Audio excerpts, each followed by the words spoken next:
Mnaiona na mkiangalia hapa imejazwa maji na mvua na mpaka imebeba mawe imejaa mahali hapa.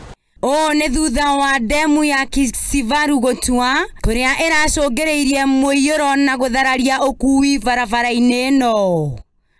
Makĩria ma matũra marĩa mahutĩtio nĩ ta Kĩndaruma, Kathome, Kitanga, Kivani ona Mua. Hiyo daraja imejaa maji, gari haiwezi kupita. Na kwa hivyo na pale juu kwa Katilo, tukiangalia pande ya Mavoko, Syokimau na hizo eneo zote zimejaa maji, watu hata hawaishi kwa manyumba yao.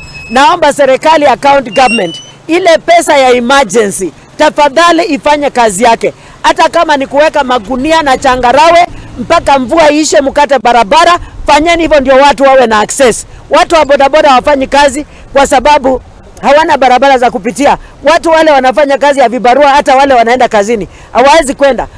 Seneta wa Machakos Agnes Kavindu nĩakinyirie mwena ũyũ na gũkora andũ arĩa mekũrigĩtwo nĩ wa gwĩka, harĩa orĩtie aikari kwĩmenyerera kuma kũrĩ mbura ĩno.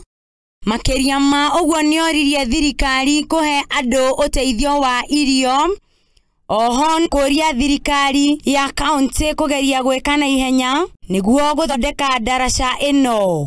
Kwa majina naitwa Joshua Kataki Musyoki, na shida hilo tuko naye hapa Kipani ni maji tusumbua sana, imepepa mawe, imebeba hii njia.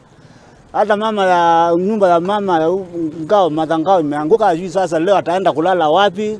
Na pande ya Kindaluma mvua inanyesha sana, pande ya Kikuyu, pande ya Katome mvua inanyesha sana hapa, na nyumba imeanguka sana. Hata seneta wetu amekuja hapa saa hii kuangalia, saa hii yako hapa na tunashukuru sana. Manyumba ya watu imeanguka, vyoo vimeanguka, tunaongofea tunaweza pata ugonjwa wa malaria, kipindupindu.